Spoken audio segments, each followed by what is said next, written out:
हम तो रखते हैं मुसलमानों का दीन, दिल से है खुदा में खत्मुल मुरसलीन, दिल से है खुदा में खत्मुल मुरसलीन, खत्मुल मुरसलीन।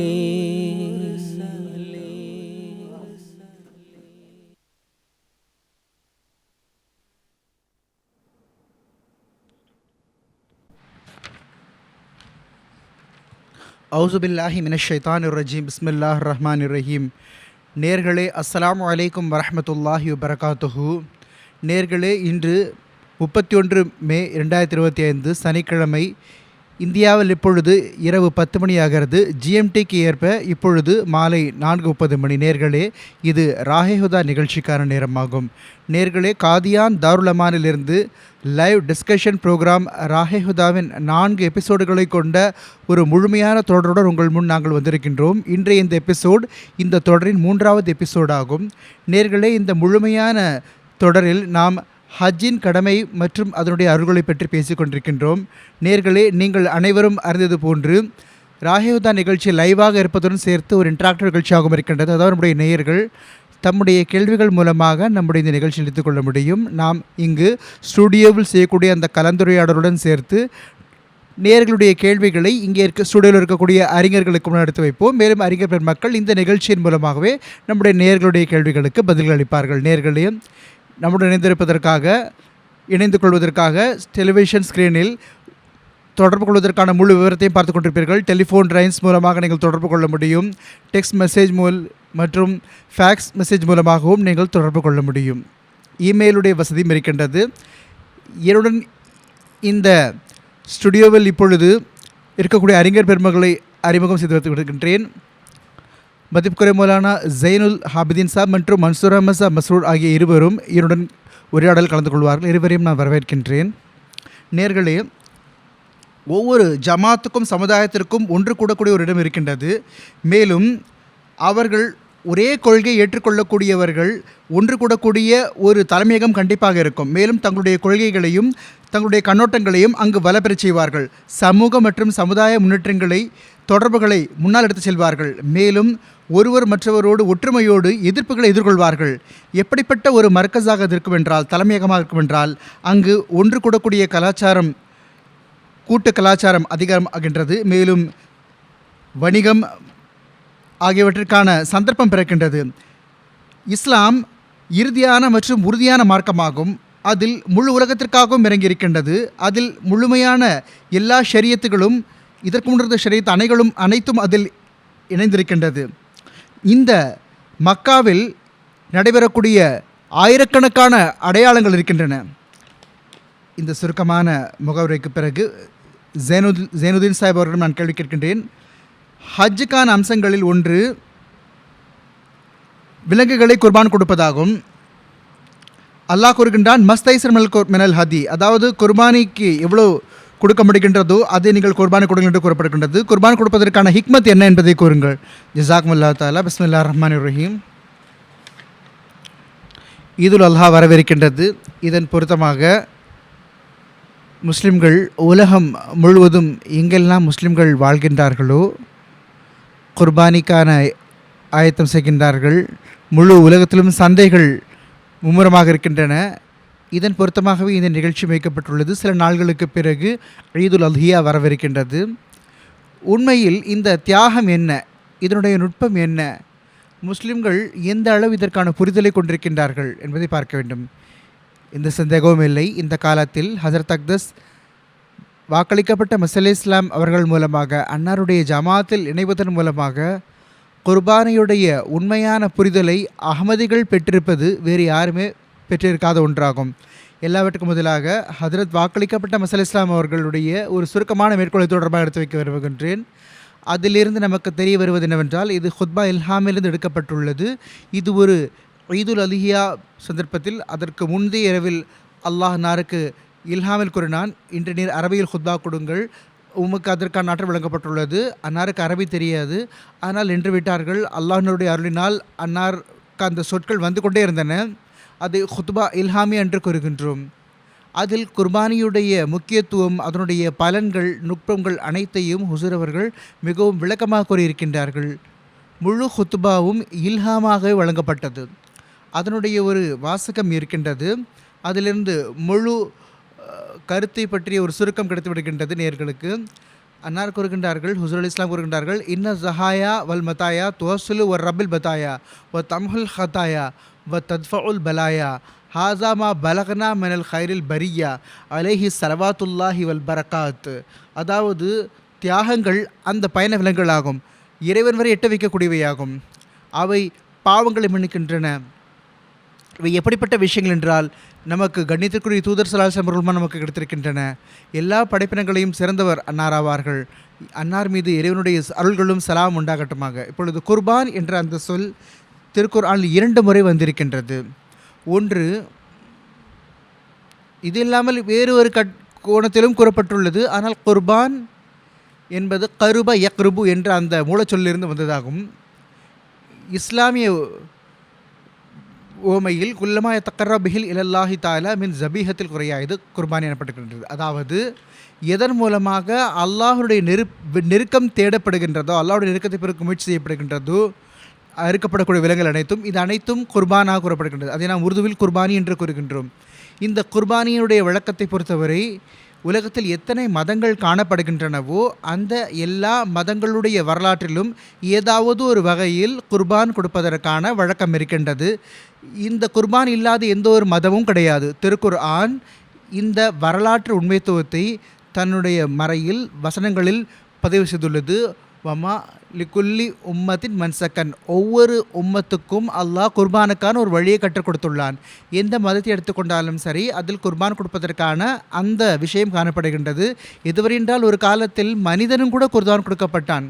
இப்பொழுது இந்த இடத்தில் இருக்கக்கூடிய வழக்கத்திற்குரிய அந்த குர்பானை பற்றி நாம் பார்ப்போம். அன்னாரிடம் சஹாபா பெருமக்கள் கேட்டார்கள், நபி ஸல்லல்லாஹு அலைஹி வஸல்லம், மா ஹாஸிஹி ஸவாஹியா, இந்த குர்பானிகள் என்ன என்று கேட்டார்கள். அப்பொழுது நபி பெருமானார் ஸல்லல்லாஹு அலைஹி வஸல்லம் அவர்கள் கூறினார்கள், சுன்னத்து அபீக்கும் இப்ராஹீம், அதாவது உங்கள் தந்தை இப்ராஹீமின் நடைமுறையாகும் இது. இப்பொழுது பார்க்க வேண்டும், நபிகள் நாயகம் ஸல்லல்லாஹு அலைஹி வஸல்லம் அவர்கள் இந்த சுருக்கமான சொற்களில் இதனுடைய விளக்கத்தை குறிக்கின்றார்கள். இப்ராஹீம் அலைஹிஸ்ஸலாம் அவருடைய நடைமுறை திருக்குர்ஆன் ஆங்காங்கே மில்லத்தை இப்ராஹீமை பின்பற்றுமாறும் அதை கடைபிடிக்குமாறும் வலியுறுத்தி கூறப்பட்டுள்ளது. நான் கூறுவேன், எவ்வாறு இப்ராஹிம் அலைஹிஸ்ஸலாமுடைய துஆவின் விளைவாக இந்த மகத்துவமிக்க நபித்துவம் வந்தது. அவர்களுக்கு திருக்குர்ஆன் வழங்கப்பட்டது. நபிகள் நாயகம் ஸல்லல்லாஹு அலைஹி வஸல்லம் அவர்கள் இப்ராஹிம் அலைஹிஸ்ஸலாமுடைய துஆவின் விளைவாக இருந்தார்கள். அன்னார் கூறுகின்றார்கள், கான தஅவத்து இப்ராஹிம் அபி இப்ராஹிம், அதாவது என் தந்தை இப்ராஹிமின் துஆவின் விளைவாக நான் வந்திருக்கிறேன் நபி ஸல்லல்லாஹு அலைஹி வஸல்லம் அவர்களே கூறியிருக்கின்றார்கள். நேரம் கிடைக்கும் அளவுக்கு நான் கூறுகின்றேன். அசல் குர்பானி என்ன, குர்பானிக்கான ஆன்மா என்ன, குர்பானிக்கான பொருள் என்ற இது உவமை வடிவில் எடுத்து கூறப்பட்டுள்ளது.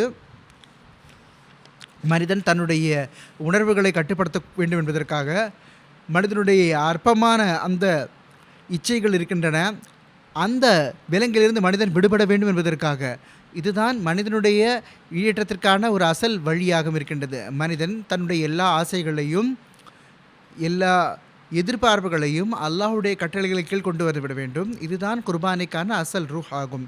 இந்த குர்பானிக்கான பின்னணி என்ன, பேக்ரவுண்ட் என்ன, அதை பற்றி நான் சுருக்கமாக எடுத்து கூறுவேன். ஹஜ்ரத் நபிகள் நாயகம் ஸல்லல்லாஹு அலைஹி வஸல்லம் அவருடைய வழிகாட்டல் படி சுன்னத்த அபீக்கும் இப்ராஹிம் என்று உள்ளது. நாம் திருக்குர்ஆனை ஓதும் பொழுது ஆங்காங்கே இதை பற்றி கூறப்பட்டுள்ளது. எவ்வாறு அந்த மகத்துவமிக்க தியாகம் ஹதரத் இப்ராஹிம் அலைஹிஸ்ஸலாம் மற்றும் இஸ்மாயில் அலைஹிஸ்ஸலாத்து வஸ்ஸலாம் அவர்கள் மூலமாக வெளியானது. அதனுடைய விளைவுகள் எப்படி வெளிப்பட்டன. பல ஆயிரம் ஆண்டுகளுக்கு பிறகு இஸ்மாயில் அலைஹிஸ்ஸலாம் அவருடைய சந்ததியில் ஹஜ்ரத் நபிகள் நாயகம் ஸல்லல்லாஹு அலைஹி வஸல்லம் அவர்கள் தோன்றுவது ஒரு மகத்துவமிக்க ஒரு அற்புதமாகும், ஒரு மகத்துவமிக்க ஒரு தியாகமாகும். இப்பொழுது பாருங்கள், பல்வேறு விதத்தில் ஹதரத் இப்ராஹிம் அலைஹிஸ்ஸலாத்து வஸலாம் அவர்களுக்கு பெரிய வயதில், சில அறிவிப்புகள் 90 வயதுக்கு மேல் என்று கூறுகின்றார்கள். வானவர்கள் நற்செய்தி கொண்டு வரும்பொழுது இப்ராஹிம் அலைஹிஸ்ஸலாம் அவர்களுக்கு அவர்களுடைய மனைவி கூறுகின்றார்கள், அலித்து மான அஜீஸ், அதாவது நான் தான் மிகவும் வயதானவளான், எனக்கு எப்படி குழந்தை பிறக்கும்? ஹசாப் அலி ஷேக், என்னுடைய கணவரும் முதியவராகிவிட்டாரே, வயதானவராகிவிட்டார் இருக்கிறார்கள். அதாவது ரொம்ப முதுமையின் எல்லையை அடைந்த போது அல்லாஹ் நரக்க பிள்ளைகளை வழங்கினான். பிறகு அந்த சம்பவம் நமக்கு தெரியும். வாதின் கைர் அசீஸ் ஜரைன் என்ற அந்த சம்பவம் இருக்கின்றது. மகனை தாயையும் வனாந்தர பகுதியில் விட்டு வந்த அந்த சம்பவம் இருக்கின்றது. அல்லாஹ்வுடைய கட்டளைக்கேற்ப எந்த ஒரு தண்ணீரும் கிடையாது, எந்த ஒரு தாவரமும் கிடையாது, எதுவுமே கிடையாது. அந்த இடத்தை விட்டு வந்தார்கள். பிறகு அல்லாஹ்வின் மீது நம்பிக்கை வைத்தவாறு அங்கு அவர்களை விட்டு வந்து விட்டார்கள். சில காலத்திற்கு பிறகு திருக்குர்ஆன் கூறுகின்றது, ஃபலமா பலக மஹு ஸஅய, இஸ்மாயில் அலைஹிஸ்ஸலாம் அவர்கள் தந்தையுடன் ஓடுவதற்கு தகுதி பெற்ற அந்த வயதை பெற்ற பிறகு இப்ராஹிம் அலைஹிஸ்ஸலாம் அவர்களுக்கு ஆங்காங்கே அல்லாஹ்வின் மூலமாக கனவில் இதை கூறி வந்தான். கனவின் மூலமாக மகனை அறுத்து பலியிடுங்கள் என்று. ஒரு முறை கிடையாது. இன்னி அரா யாபனைய இன்னி அரா ஃபி மனாமி அன்னி அஸ்பஹுக்க, மகனை நான் பன்முறை பார்த்து வந்திருக்கின்றேன், பிள்ளைகள் சிறு வயதிலிருந்து பார்த்து வந்திருக்கின்றார்கள், உன்னை அறுக்கின்றேன் என்று. இப்பொழுது அவர்கள் கூறுகின்றார்கள், உனக்கு பக்குவமான வயது வந்துவிட்டது, உன்னுடைய விருப்பம் என்ன என்று கூறுகின்றார்கள்.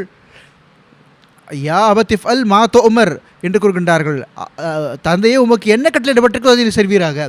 தஜுதனி இன்ஷா அல்லாஹு மின சாஜிதே, நிச்சயமாக என்னை கட்டுப்படக்கூடியவராக நீர் காண்பீர் என்று கூறுகின்றார்கள். அந்த அளவுக்கு அந்த பிள்ளைக்கு இப்ராஹிம் அலைஹிஸ்ஸலாம் அவர்கள் தர்பியத் கொடுத்து வளர்த்திருந்தார்கள். அதற்கு பிறகு என்ன நடந்தது? கடைசியில் அல்லாஹ் இல்ஹாமின் மூலம் கூறினான், கத் சத்தக்த ருயா யா இப்ராஹிம், நிச்சயமாக நீர் உன்னுடைய கனவை உண்மைப்படுத்தி காட்டிவிட்டீர்.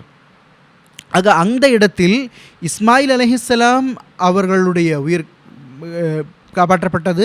அவர்களுக்கு பதிலாக அடுத்து குர்ஆன் கூறுகின்றது, ஃபதைனாஹு பிஸிபிஹின் அஸீம், அதாவது ஒரு மகத்துவமிக்க ஒரு பலியிடுதலை, மகத்துவமிக்க ஒரு குர்பானி இதற்கு பதிலாக கொடுத்திருக்கிறது. இது போன்ற பல கருத்துக்கள் குறிப்பிடுகின்றன. இந்த காலத்தில் ஹதரத் வாக்களிக்கப்பட்ட மஸீஹ் இஸ்லாமுடைய ஜமாத்தில் இருந்ததன் காரணமாக அகமதுக்கு எடுத்திருக்கக்கூடிய அந்த இறைஞானம் யாருக்குமே கிடைக்காது. இங்கே ஸிபஹ் அஸீம் என்பதன் பொருள் நபிகள் நாயகம் ஸல்லல்லாஹு அலைஹி வஸல்லம் அவர்கள். ஏன் நபிகள் நாயகம் ஸல்லல்லாஹு அலைஹி வஸல்லம் அவர்கள் அன தாவத்து அபி இப்ராஹிம் என்று கூறியிருக்கின்றார்கள். இப்ராஹிம் அலைஹிஸ்ஸலாமுடைய துஆவினுடையாக நான் என்று கூறுகிறார்கள். காபா ஆலயத்தில் இந்த காபா ஆலயத்தை நிலைநாட்டும் பொழுது, அது கட்டுமான பணியின் போது என்ன துஆ செய்தார்கள்?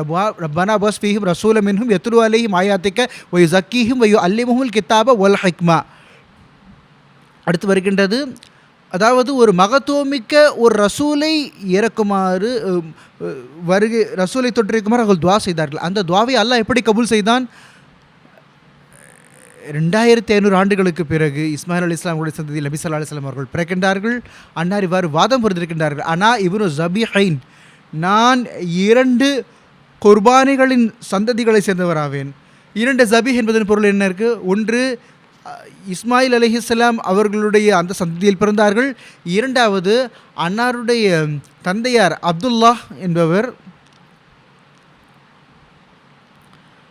அவர்களுடைய தாத்தா வேண்டிக் கொண்டிருந்தார்கள், எனக்கு 10 பிள்ளைகள் வந்து பெரியவராகிவிட்டால் அவர்கள் ஒரு பிள்ளை நான் அறுத்து பலியிடுவேன் என்று வேண்டிக் கொண்டிருந்தார் நபி ஸல்லல்லாஹு அலைஹி வஸல்லம் பாட்டனார். குர்பானிக்கான நேரம் வந்த போது நபி ஸல்லல்லாஹு அலைஹி வஸல்லம் அவர்களுடைய தந்தை உடைய உயிர் மன்னிக்கப்பட்டது 100 ஒட்டகத்துக்கு பதிலாக. ஆனால் இவனோ ஜபீஹைன், 2 குர்பான் கொடுக்கப்பட இருந்தவர்களுடைய நான் சந்ததியார் என்று கூறுகின்றார்கள். ஃபதைனாஹு பிஸிபிஹின் அஸீம் என்பதனுடைய அசல் குறிக்கோள் நபிகள் நாயகம் ஸல்லல்லாஹு அலைஹி வஸல்லம் அவர்கள் என்பதை நாம் எப்படி புரிந்து கொள்ள முடியும்? இப்ராஹிம் அலைஹிஸ்ஸலாம் அவர்களை பாருங்கள். அவர்கள் எப்படிப்பட்ட வீட்டில் குடும்பத்தில் பிறந்தார்கள் என்றால், அங்கு சிலைகள் வணங்கப்பட்டன. எதுவும் சொல்லப்போனால் சிலையை விற்று வந்தார்கள். விலையில் சந்தைக்கு சென்று இறைவன் வாங்கிக் கொள்ளுங்கள், கடவுள் வாங்கிக் கொள்ளுங்கள், கடவுள் வாங்கிக் கொள்ளுங்கள் என்று கூறுவார்கள். சிலைகளை விற்று வந்தார்கள். அப்படிப்பட்ட ஒரு வீட்டில், அப்படிப்பட்ட ஒரு குடும்பத்தில் பிறந்தார்கள். அடுத்து அவர்கள் ஓரிறைவைக்காக எப்படிப்பட்ட மிக பெரும் கடின உழைப்பை மேற்கொண்டார்கள் இப்ராஹிம் அலைஹிஸ்ஸலாம் அவர்கள். இப்ராஹிம் அலைஹிஸ்ஸலாமுடைய துஆவின் விளைவாக 2500 ஆண்டுகளுக்கு பிறகு ஹஜ்ரத் நபிகள் நாயகம் ஸல்லல்லாஹு அலைஹி வஸல்லம் அவர்கள் பிறக்கின்றார்கள். காபா ஆலயம் எதை பற்றி அவ்வளவு வைத்தியம் உதயலின்னாஸ் என்று கூறப்பட்டுள்ளதோ, ஓரிறைமைக்காக கட்டப்பட்ட முதல் ஆலயம் என்று கூறப்பட்டிருந்த அந்த கானா காபாவில், காபா ஆலயத்தில் 300 சிலைகள் வைக்கப்பட்டிருந்தன. நபி இப்ராஹிம் அலைஹிஸ்ஸலாம் அவர்களை போல் நபி ஸல்லல்லாஹு அலைஹி வஸல்லம் அவர்களும் எல்லா நபிமார்களும் அதிகமாக தியாகத்தை முன்வைத்தார்கள். வதைனாஹு ஜிபிஹின் அசீம் நபி ஸல்லல்லாஹு அலைஹி வஸல்லம் அவர்கள் மூலமாக தோற்றுவிக்கப்பட்டது. அன்னார் அறிவு செய்தார்கள், இவ்வளவு கடவுள்கள் உங்களுக்கு இருக்கின்றன, ஒரே இறைவன் தான் இருக்கின்றான் என்று கூறிய போது அந்த மக்கள் என்ன கூறினார்கள், அஜாலத்த இலாஹத்தன் இலாஹும் வாஹிதன் இன்னஹாதா ஷையுன் உஜாப், அதாவது இவ்வளவு கடவுளை ஒரே கடவுளாக்கி விட்டீரா, இது ரொம்ப வித்தியாசமான விஷயம் இருக்கின்றது என்ற மக்கத்து காஃபிர்கள் கூறினார்கள்.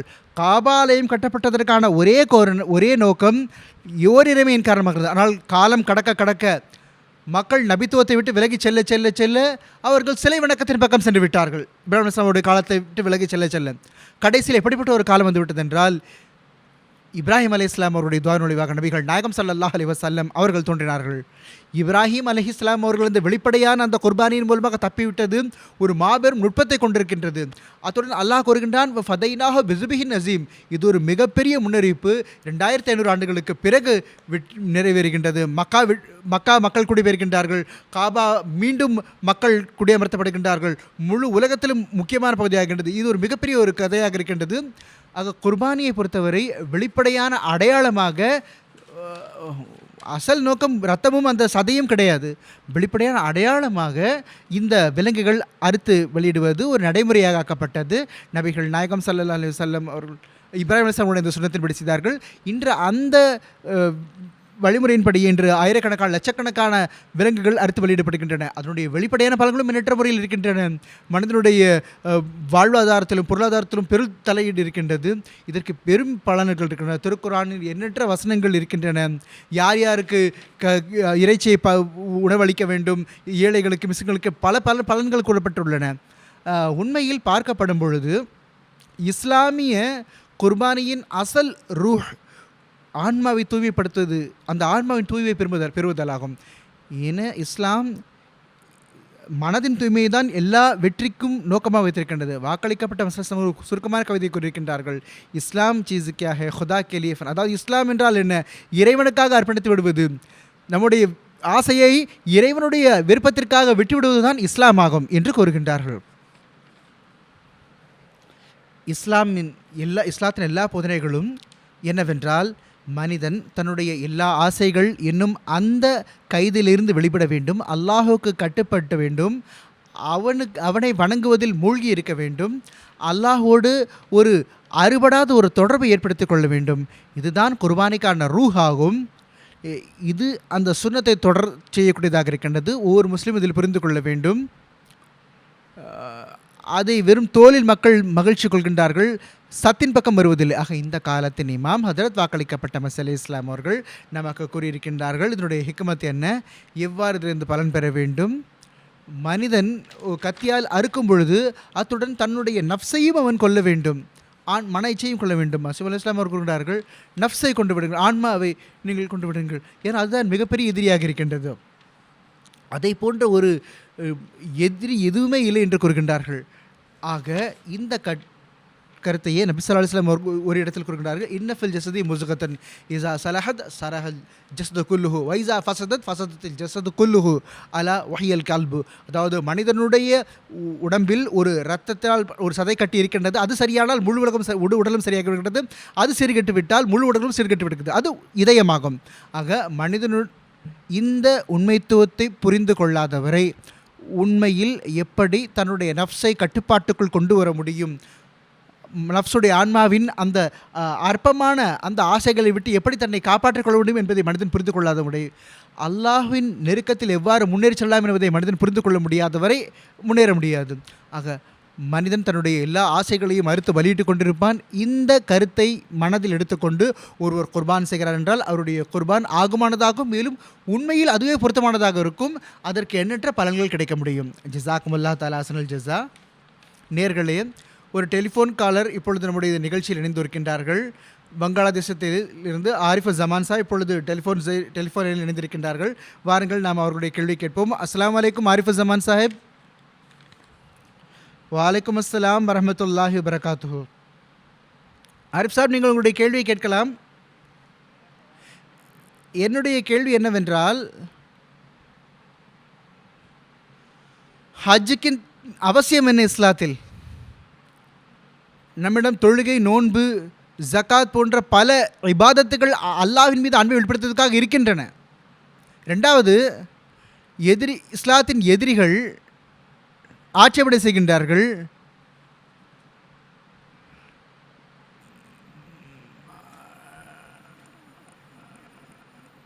இது மக்கத்து காஃபர்களுடைய வழிமுறையாக இருந்தது ஹஜ் என்று கூறுகின்றார்கள். இதில் ஒளியிடுமாறு கேட்டுக்கொள்கின்றேன். ஜஸாக்குமுல்லாஹ் ஆரிஃப் சாப். இந்த கருத்தை உள்ளடக்கிய ஒரு கேள்வி இன்னொரு நண்பரிடமிருந்து டெக்ஸ்ட் மெசேஜ் மூலமாக வந்திருக்கின்றது. தௌக்கீர் அஹமத் சாப் நெட்வியாவிலிருந்து. அவர்களும் இதே கேள்வி தான் கேட்டிருக்கின்றார்கள். கேள்வி என்னவென்றால், இவர்கள் கேட்கின்றார்கள், ஹஜ்ஜுடைய அவசியம் என்ன, ஹஜ் செய்ய வேண்டிய அவசியம் என்ன? இஸ்லாத்தில் மற்ற இபாதத்துகள் தொழுகை இருக்கின்றது, நோன்பு எல்லாம் இருக்கின்றது, இதெல்லாம் கடமையாக்கப்பட்டுள்ளன. சில மக்கள் ஆட்சேபனை செய்கின்றார்கள், மக்கத்து காஃபர்களுடைய அந்த வழிமுறையை பின்பற்றுகின்றீர்களா, மக்கத்து நிராகரிப்பார்கள் செய்து அதே ஹஜ்ஜை செய்கின்றீர்களா என்று கேள்வி கேட்கின்றார்கள். மன்சூர் சாப் அவர்களிடம் சுருக்கமாக அதுக்கு பதிலளிக்குமாறு கேட்டுக்கொள்கின்றேன். விஷயம் என்னவென்றால், தொழுகை ஒரு தனியான இபாதத்தாகும், ஹஜ் ஒரு தனி வகையிலான இபாதத்தாகும். எனவே இந்த கேள்வி சரியானதல்ல. தொழுகை இருக்கிறது என்றால் பிறகு ஹஜ் என்றதுக்கு எதற்கு என்று கேட்பதன கேள்வி சரியல்ல. ரெண்டுமே வேறுபட்ட இபாதத்துகளாகும். பிறகு உடலை வளர்ப்பதற்காக நாம் பார்க்கணும், அல்லாஹ் எண்ணற்ற உணவுகளை வைத்திருக்கின்றான். எல்லா விஷயத்திலிருந்து மனிதன் பலன் பெறுகின்றான். இன்று வரை நாம் யாரிடமும் திராட்சை இருக்கின்றது என்றால் பிறகு பேரிச்சம்பழம் எதற்கு மாம்பழம் என்று யாரும் கேள்வி கேட்டதில்லை. எல்லாவற்றிலிருந்து மனிதன் பலன் பெறுகின்றான். ஆன்மாவை வளர்ப்பதற்காகவும் அல்லாஹ் பல்வேறு இபாதத்துகளை வைத்திருக்கின்றான். ஒவ்வொரு இபாதத்துக்கும் அல்லாஹ் ஒரு நுட்பத்தை வைத்திருக்கின்றான். நடுவில் இவர்களும் கூறினார்கள், அன்பை வெளிப்படுத்துவதற்காக தொழுகை இருக்கின்றது, பிறகு ஹஜ்ஜின் தேவை என்ன என்று. இது தொடர்பாக நான் கூறிக்கொள்கின்றேன், பணியுடன் கூறிக்கொள்கின்றேன். அன்பை பற்றிய இபாதத், தொழுகையில் அல்லாஹின் மீது அன்பு நேசத்தை கண்டிப்பாக வெளிப்படுத்த வேண்டும் தான். ஆனால் அன்பை பற்றிய இபாதத் என்று வரும்பொழுது ஹதரத் வாக்களிக்கப்பட்ட மஸீஹ் இஸ்லாம் அவர்கள் ஹஜ்ஜை தான் கூறியிருக்கின்றார்கள். ஹஜ் ஒரு நேசரை போன்ற ஒரு இபாதத்தாகும், ஒரு அன்பரின் இபாதத்தாகும். நேசம், அன்பு நேசத்தின் எல்லா விஷயம் காணப்படுகின்றது. சுற்றி வருதல், வலம் வருதல், ஓடுவது, அதே போன்று அன்பாக முத்தமிடுவது, குர்பான் கொடுப்பது. ஹஜ் ஒரு அன்பு நேசத்திற்கான இபாதத்தாகும். பிறகு இவர்களுடைய கேள்வி இருக்கின்றது, இது காஃபர்களுடைய வழிமுறையா என்று ஒரு ஆட்சேபனை வருகின்றது. இது சரியானது கிடையாது. இது காஃபர்களுடைய வழிமுறையெல்லாம் கிடையாது. இது ஹஜ்ரத் இப்ராஹிம் அலைஹிஸ்ஸலாம் அவர்களுடைய வழிமுறையாகும். கண்டிப்பாக பிற்காலத்தில் கொஞ்சம் கொஞ்சமாக இதில் ஷிர்கான விஷயங்கள், சிலை வணக்கங்களும் இதில் இணைக்கப்பட்டன தான். அதற்கான காரணம் என்னவென்றால், ஹஜ்ரத் இப்ராஹிம் அலைஹிஸ்ஸலாம் அவர்களுடைய சமுதாயம் அன்னாருடைய அந்த போதனைகளை கொஞ்சம் கொஞ்சமாக மறந்து போய்விட்டார்கள். அதனுடைய விளைவாக இதில் ஷிர்கான சம்பிரதாயங்கள் திணிக்கப்பட்டன. அதற்காக இது காஃபர்களுடைய வழிமுறை என்று சொல்ல முடியாது. இது இப்ராஹிம் அலைஹிஸ்ஸலாம் அவருடைய வழிமுறையாகும்.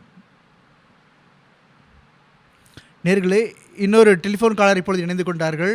நேபாளிலிருந்து மதிப்பிற்குரிய சமீன் அஹமத் சாப் இப்பொழுது டெலிஃபோன் லைனில் இருக்கின்றார்கள். வாருங்கள், அவருடைய கேள்வியை கேட்போம். அஸ்ஸலாமு அலைக்கும் சமீன் அஹமத் சாப். வலைக்கும் அஸ்ஸலாம் வரஹ்மத்துல்லாஹி வபரகாத்துஹு. மோல் சாப், என்னுடைய கேள்வி என்னவென்றால், முதலாவதாக நான் சையதுனா ஹுசூர் அன்வர் ஐயதுல்லா தாலம் நஸ்ரஸ் அவர்களுக்கு அஸ்ஸலாமு அலைக்கும் என்ற அன்பளிப்பை சமர்ப்பிக்கின்றேன். என்னுடைய கேள்வி என்னவென்றால், இஸ்லாத்தில் ஹஜ்ஜின் சில அமல்கள் இருக்கின்றன. உதாரணமாக ஹஜரே அஸ்வதை முத்தமிடுவது அல்லது ஜமராத்தில் கல்லெறிவது. வெளிப்படையாக பார்க்கும் பொழுது ஒத்துப்போகக்கூடிய வேலைகள், மற்ற மதங்களில் ஷிர்காக செய்யப்படக்கூடிய வேலைகளும் இருக்கின்றன. அதோடு ஒத்துப்போவது போன்று தெரிகின்றது. பிறகு இஸ்லாம் இந்த அமல்களை எப்படி ஆகமானதாக கூறுகின்றது? இஸ்லாமோ ஷிர்க்குக்கு மிகவும் வன்மையாக எதிராக இருக்கின்றது. எனவே இதற்கு சற்று விளக்கம் அளிக்குமாறு மிகவும் பணியுடன் கேட்டுக்கொள்கின்றேன். ஜஸாக்குமுல்லாஹ் சமீன் சாப். மதிப்புக்குரிய மௌலானா ஜைனுதீன் ஹாமித் சாஹிப் அவர்களிடம் கேட்டுக்கொள்கின்றேன். பிஸ்மில்லாஹிர் ரஹ்மானிர் ரஹீம். ஹஜரே அஸ்வத் கல்லை பற்றி பல குழப்பங்கள் காணப்படுகின்றன. சில பேர் கூறுகின்றார்கள், இது வெள்ளையான கல்லாக இருந்தது, மக்கள் முத்தமிட்டு கருப்பாகிவிட்டது கூறுகின்றார்கள். ஆனால் அதனுடைய பெயரே ஹஜரே அஸ்வத் தான். கருப்பு கல் என்பதுதான் அதனுடைய பெயரே ஆரம்பத்தில் இருந்து. ஆக இது எங்கேருந்து வந்தது? பொதுவாக கூறப்படுகின்றது இது ஜன்னத்திலிருந்து இறங்கிய, சொர்க்கத்திலிருந்து இறங்கி கூறப்படுகிறது. ஆனால் அவ்வளபைத்தின் உதிய அலின்னாஸ், எல்லா மக்களுடைய நன்மைக்காக தோற்றுவிக்கப்பட்ட அந்த இடம் மக்காவில் இருக்கிறது என்று திருக்குர்ஆன் கூறுகின்றது. ஆக வரலாற்றில் செல்வதே அவசியம் இல்லை, எவ்வளோ ஆழமாக செல்ல வேண்டிய தேவையில்லை, எப்படி அது இப்ராஹிம் அலைஹிஸ்ஸலாம் இஸ்மாயில் அலைஹிஸ்ஸலாம் எப்படி கட்டினார்கள் என்ற அந்த வரலாற்றுக்கு போக வேண்டிய அவசியம் கிடையாது. ஹஜ்ரே அஸ்வது கல்லை வைப்பதை பற்றி வருகின்றது. பிற்காலத்தில் நபி ஸல்லல்லாஹு அலைஹி வஸல்லம் காலத்தில் அது மீண்டும் முரம்மத் செய்யப்பட்டது, மறுசீரமைக்கப்பட்டது. அப்பொழுது எப்படி அந்த கோத்திரங்களுக்கு நடுவில் சவரசம் செய்து வைத்தார்கள் என்பது வரலாற்றை படிக்கக்கூடிய தெரிய வருகின்றது. ஹஜ்ரே அஸ்வதை பற்றி வருகின்றது. ஏன் அது முத்தமிடப்படுகின்றது அஸ்வத் கல்லை? இது ஒரு அடையாளமாகும். காபாவை வலம் வரும் பொழுது ஓரிடத்திலிருந்து அந்த வலம் வருதல் துவங்கி ஓரிடத்தில் நிற்பதற்கு அடையாளமாக இது காணப்பட்டது. சொர்க்கத்திலிருந்து இந்த கல் இறங்குவது என்று கூறுவதன் பொறுத்தவரை புதிய கண்டுபிடிப்புகளுக்கு ஏற்ப பல நட்சத்திரங்கள் வெளியே இடித்துக் கொள்கின்றன, கீழே விழுந்து விடுகின்றன. பூமியில் விழும் பொழுது பிறகு காற்றில் அது நொறுங்கி சின்ன சின்ன கற்களாக, கருப்பு கற்கள் கீழே விழுகின்றன. ஆக இவ்வாறு இது நடக்கின்றது. ஆக அந்த காலத்தில் காபா ஆலயம் கட்டப்படும் பொழுது அல்லாஹ் செய்த ஒரு சிறப்பு என்னென்றால், ஒரு சிறப்பான கல் அதற்காக அல்லாஹ் இவ்வாறு இறக்கினான். ஆக ஆனால் கேள்வியை கேட்பவர் இன்னொரு விஷயத்தையும் கூறியிருக்கின்றார். மனாசிக்கே ஹஜ்ஜின் அம்சங்களில் ஒன்று இது ஹஜ்ஜின் அம்சங்களில் ஒன்று கிடையவே கிடையாது. அதை முத்தமிடுவது, அன்பை வெளிப்படுத்துவதற்கான பல வழிமுறைகள் இருக்கின்றன. ஒரு அன்பருடைய கடிதம் வரும்பொழுது மனிதன் அதை பல்வேறு விதத்தில் முத்தமிடுகின்றார், நெஞ்சோடு ஒட்டி கொள்கின்றார், மறுபடியும் அந்த கடிதத்தை படிக்கின்றார். ஆக அல்லாஹுடைய அடையாளங்களில் பார்க்கும்பொழுது நபி ஸல்லல்லாஹு அலைஹி வஸல்லம் அவர்களுக்கு கண்ணியமளித்தார்கள், நபி ஸல்லல்லாஹு அலைஹி வஸல்லம் அதற்கு முத்தமிட்டார்கள். ஒரு முறை உமர் ரலியல்லாஹு அவர்கள் பற்றி வருகின்றது. அன்னார் அஸ்வத் கல்லை பார்த்து கூறுகின்றார்கள், நீ வெறும் ஒரு கல்லு தான், எனக்கு நன்றாக தெரியும், உன்னால் எந்த பலனையும் வெற்றி வைக்க முடியாது, எந்த இழப்பையும் எனக்கு ஏற்படுத்த முடியாது. நபிகள் நாயகம் ஸல்லல்லாஹு அலைஹி வஸல்லம் அவர்கள் உன்னை முத்தமிடுவதை நான் பார்க்காமல் இருந்திருந்தால் பிறகு நான் ஒருபோதும் உன்னை முத்தமிட்டிருக்க மாட்டேன் என்று கூறினார்கள். ஆக இதோடு ஏகத்துவம் ஷிர்க் பற்றி இந்த கேள்வியே கிடையாது. ஒரு அன்பை வெளிப்படுத்தக்கூடிய ஒரு விஷயமாக இருக்கின்றது. இது ஹஜ்ஜுடைய கடமைகளில் ஒன்று கூட கிடையாது. சந்தர்ப்பம் கிடைத்தால் அங்கே எவ்வளோ ரஷ்ஷாக இருக்கும், பல பேருக்கு சைகை செய்வதற்கு மட்டும்தான் வாய்ப்பு கிடைக்கும், தொடக்கூட வாய்ப்பு கிடைக்காது, எப்படி முத்தமிட முடியும்? ஆக ஹஜ்ஜு கடமைகளில் பங்கெல்லாம் கிடையாது, அம்சமெல்லாம் கிடையாது. இது ஒரு கூடுதலான ஒரு விஷயமாகும். சந்தர்ப்பம் கிடைத்தால் செய்ய வேண்டும். ஆனால் மனிதன் ஓரிறைமையில் மூழ்கியிருப்பான் முஸ்லிம், அவருடைய உள்ளத்தில் ஒருபோதும் இது ஒரு ஷிர்க் என்ற அந்த ஒரு சிந்தனை கூட வராது. ஓரிறைமையில் ஏகத்துவத்தில் மூழ்கி இருக்கக்கூடிய விஷயத்தில் அவர் இபாதத்தாக மட்டும் நினைக்கவே முடியாது, சாத்தியமே இல்லை. அதற்கு நிகராக மற்ற மக்களை, இந்துக்களை பார்க்கின்றோம், சிலைகளுக்கு முன்னால் உழுகின்றார்கள், வேண்டிக் கொள்கின்றார்கள், மன்றாடுகின்றார்கள், நேர்ந்து கொள்கின்றார்கள். அது அவர்கள் அடியார் என்ற அந்த விஷயத்தை வெளிப்படுத்துகிறார், ஷிர்காக இருக்கின்றது. இரண்டாவது இவர்கள் கூறியிருக்கின்றார்கள், கல்லெறிவது ஜமராத்தை பற்றி, ஜமராத் என்ற பொருள் கேட்டிருக்கிறார்கள். பாருங்கள், இது ஹஜ்ஜுடைய அம்சங்கள் ஒன்றுதான், கட்டாயமான விஷயங்கள் ஒன்றுதான். குர்பான் கொடுப்பதற்கு முன்பு ஜமராத்தில் 3 இடத்தில் ஷைத்தானுக்கான முன்மாதிரி வைக்கப்பட்டிருக்கும். அதை 3 முறை அது கல்லெறிவக்கூடியதாக வைக்கப்பட்டிருக்கும். பாருங்கள், மனிதனுக்குள் பல்வேறு விதமான உணர்வுகள் வரும். மகிழ்ச்சி வரும், துக்கம் வரும், மனிதனோட உள்ளத்தில் கோபம் வரும், பல்வேறு விதமான உணர்வுகள் மனிதனுடைய உள்ளத்தில் இயல்பாக அலைமோதும் பொழுது அதை வெளிப்படுத்துவதற்காக ஆட்டோமேட்டிக்காக மனிதனுடைய கை கால்கள் அசையும். கோபத்தில் பார்த்திருப்பீர்கள், நல்ல சொற்பொழிவாளர் அழுத்தம் கொடுக்கும் பொழுது, மக்களுக்கு புரிய வைக்கும் பொழுது ஆட்டோமேட்டிக்காக அவருடைய கை உயரும், நாரை போடக்கூடிய ஒரு கையை உயர்த்துவார்கள். ஆக இது ஒரு வெளிப்பாடாக இருக்கின்றது, சிம்பாலிக்காக சொல்லப்படுகின்றது. ஷைத்தானுடைய ஒரு மாதிரி காட்டப்பட்டுள்ளது. அதாவது வெளிப்படையாகவும் கூட நீங்கள் வெறுப்பை வெளிப்படுத்துங்கள் என்று. அசல் விஷயம் என்னவென்றால் நம்முடைய நஃப்ஸை கொள்ள வேண்டும். நஃப்ஸில் இருக்கக்கூடிய எல்லா ஆற்றல்களையும் அல்லாஹ் வழங்கி இருக்கின்றான். அதை வெளிக்கொண்டு வர வேண்டும், ஷரியத்துக்கு கட்டுப்படக்கூடிய வகையில் அதை கொண்டு வர வேண்டும். இதில் எந்த விதமான ஷிர்க்கும் கிடையாது. இவ்வளவுதான் விஷயம். மனிதன் தன்னுடைய நஃப்ஸையிலிருந்து விடுபடுவதற்காக, தவறான சிந்தனைகள் என்னும் அந்த கைதிலிருந்து தன்னை வெளிப்படுத்திக் கொள்வதற்காக, வெளிப்படையாகவும் செய்ய வேண்டும் என்பதற்காக கல்லை எரிந்து அதை வெளிப்படுத்துகின்றான். ஆக இது ஒரு வழிமுறையாக இருக்கிறது. இது ஒரு ஷிர்கான விஷயம் மட்டும் கிடையாது. ஜிசாக்குமுல்லா தஆலா அஹ்ஸனல் ஜஸா. நிகழ்ச்சியை முன்னோக்கி எடுத்து சென்றவாறு அடுத்த கேள்வி மதிப்புக்குரிய மௌலானா மன்சூர் அஹமத் மஸ்ரூர் அவர்களிடம் என்னவென்றால், அல்லாஹ் திருக்குர்ஆனில் கூறுகின்றான், லை யனாலல்லாஹ லுஹூமுஹா வலா திமௌஹா வலாக்கி யனாலுஹு தக்வா மின்கும். இதனுடைய மொழியாக்கம் என்னவென்றால், அல்லாஹ்வின் வரை இந்த குர்பானியின் ஹஜ் சதப் செய்யக்கூடிய அந்த குர்பானிகளின் இறைச்சியும் சென்றடைவதில்லை, இரத்தமும் சென்றடைவதில்லை. மாறாக உங்களுடைய அந்த இறையச்சம்தான் அல்லாஹ்வே சென்றடைகின்றது. கேள்வி என்னவென்றால், இந்த குர்பானிகளின் இரத்தமும் அல்லாஹ்வை சென்றடைவதில்லை, இறைச்சியும் சென்றடைவதில்லை என்றால் பிறகு இந்த குர்பானி செய்வதில் இருக்கக்கூடிய அந்த நோக்கம் என்ன? ஜைனுதீன் சாஹிப் அவர்கள் தம்முடைய பதிலில் இதை பற்றி சுருக்கமாக எடுத்து கூறிவிட்டார்கள். இதை பற்றி சற்று மேற்கொண்டு விளக்கமாக கூறுமாறு தங்களிடம் கேட்டுக்கொள்கின்றேன். பிஸ்மில்லாஹிர் ரஹ்மானிர் ரஹீம். கேள்வி என்னவென்றால், குர்பானிக்கான அந்த இறைச்சியும் இரத்தமும் அல்லாஹ்வரை சென்றடைவதில்லை. பிறகு குர்பான் கொடுப்பதில் இருக்கக்கூடிய ஹிக்மத் என்ன இருக்கிறது? மிகப்பெரிய ஹிக்மத்தை, நுட்பத்தை அல்லாஹ் கூறிவிட்டான். உடனே சேர்த்தை கூறிவிட்டான், இரத்தம் மற்றும் இறைச்சியும் சென்றடைவதில்லை. அதை சூரிய பிறகு உடனே கூறிவிட்டான் என்ன சென்றடைகிறது என்று. வலாக்கி யனாலுஹு தக்வா மின்கும். மாறாக உங்களுடைய இறையச்சம் அது அல்லாஹ் வரை சென்றடைகின்றது. ஆக குர்பானியின் விளைவாக இறையச்சம் உருவாகின்றது. மேலும் அந்த இறையச்சம் அல்லாஹ்வுக்கு ரொம்ப பிடிக்கும். அந்த இறையச்சம் அல்லாஹ் வரை சென்றடைகின்றது. இதில் ஒரு தூது செய்தி வழங்கப்பட்டுள்ளது. அந்த குர்பானி கொடுப்பதற்கு பின்னால் வெளிக்காட்டுதல், பகட்டு, பெயர் அடையலாம், இதெல்லாம் பற்றி ஒன்றுமே இருக்காது. இந்த நோக்கம் நியத்தும் இருக்கக்கூடாது. களப்பற்ற ஒரு இறையச்சம் மட்டும்தான் இருக்க வேண்டும். பிற கேள்வி எழுகின்றது, இறையச்சம் தான் அசல் நோக்கம் என்றால் பிறகு மனிதன் இறைச்சத்தை ஏற்படுத்திக் கொள்ளட்டும், விலங்குகளை அறுப்பதற்கு தேவை என்ன? இதற்கான பதில் என்னவென்றால், அல்லாஹ் எவ்வளவு விஷயங்களை உலகத்தில் படைத்திருக்கின்றானோ அவற்றில் ஒவ்வொன்றிற்கும் ஒரு தோலும் இருக்கின்றது, ஒரு சத்தும் இருக்கின்றது. எந்த ஒரு ஊச்சத்தும் மேல் தோல் இல்லாமல் இருக்காது. இதுதான் இபாதத்துகளிலும் இந்த தன்மை இருக்கின்றது. தொழுகை எடுத்துக்கொள்ளுங்களேன். உதாரணமாக தொழுகையில் நிற்பது, சஜ்தா செய்வது, ருக்கு செய்வது, இது எல்லாம் தோல், மேற்தோல் ஆகும். இதன் விளைவாக கிடைக்கக்கூடிய ஆன்மீக தாக்கம் இருக்கின்றது. அது உள் இருக்கக்கூடிய அந்த சத்தாகும், சாராம்சமாகும். ஆக குர்பானியிலும் இந்த விஷயம்தான் இருக்கின்றது. விலங்குகளை அறுத்து பலியிடுவது மேற்தோலாக இருக்கின்றது. மேலும் அந்த விலங்குகளை அறுத்து பலியிடுவதன் விளைவாக அந்த குர்பானிக்கு பின்னால் இருக்கக்கூடிய அந்த உணர்வு இருக்கின்றதே, பொங்கெழுகிறது, இறையச்சம் இருக்கின்றது, அது சாராம்சமாக இருக்கின்றது, அது உட்சத்தாக இருக்கின்றது. இந்த மேல்தோல் இருக்கின்றது, அதாவது குர்பானிக்கான அந்த இறைச்சி.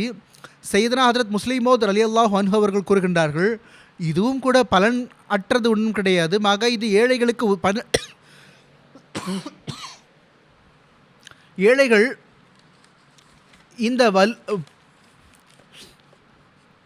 இந்த விலை உயர்ந்த பொருட்களை சாப்பிட முடியாமல் வருடம் முழுவதும் கஷ்டப்படுகிறார். அல்ல அவர்களும் சாப்பிடுவதற்கு ஏற்பாடு செய்து விட்டான்.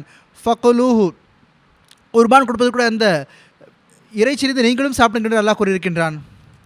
வல் முஅத்தர் என்று கூறியிருக்கின்றான். எவர்கள் சிக்கனமாக இருக்கின்றார்களோ, யாரிடம் யாசிப்பதில்லையோ அவர்களுக்கும் நீங்கள் கொடுங்கள் என்று கூறியிருக்கின்றான். எவர்கள் யாசிக்கக்கூடியவர்களாக இருக்கின்றார்களோ அவர்களுக்கும் உணவு கொடுங்கள் என்று கூறுகின்றான்.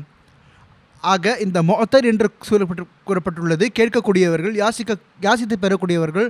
குர்பானுடைய நாள்களில் நாம் பார்க்கின்றோம், பல மக்கள் மிகவும் வற்புறுத்தி நமக்கு பின்னாலேயே வந்து கேட்டுக்கொண்டே இருப்பார்கள். ரொம்ப வன்மையாக கேட்டுக்கொண்டு, எப்படியாவது நம்மளுக்கு ஏதாவது கிடைத்து விடாதா என்று, நாமும் சாப்பிடலாம் என்று, அதிலிருந்து பலன் பெறலாம் என்று நினைப்பார்கள். இந்த மேல்தோல் இருக்கின்றது, இந்த அதாவது இறைச்சி, இது ஏழைகளுக்கு பலனளிக்கக்கூடியதாக இருக்கின்றது, உதவக்கூடியதாக இருக்கின்றது. ஏழைகளுக்கு மட்டும் கிடையாது, ஒவ்வொருவரும் இதிலிருந்து பலன் பெறுகின்றார், அதிலிருந்து இன்பம் பெறுகின்றார். ஆக இந்த மேல்தோல் மற்றும் உச்சத்தை பற்றி நான் கூறினேன். இதை நாம் மற்ற சொற்களில் இவ்வாறும் எடுத்துக்கூறலாம். இஸ்லாமிய இபாத்துகள் என்ன இருக்கின்றனவோ அவற்றில் ஒவ்வொன்றுக்கும் ஒரு வெளிப்படை இருக்கின்றது, ஒரு அகமும் இருக்கின்றது. எந்த செயல்கள் மற்றும் அமல்களை நாம் மேற்கொள்கின்றோமோ, எது நம்ம கண்ணுக்கு தெரிகின்றதோ அது புறம்.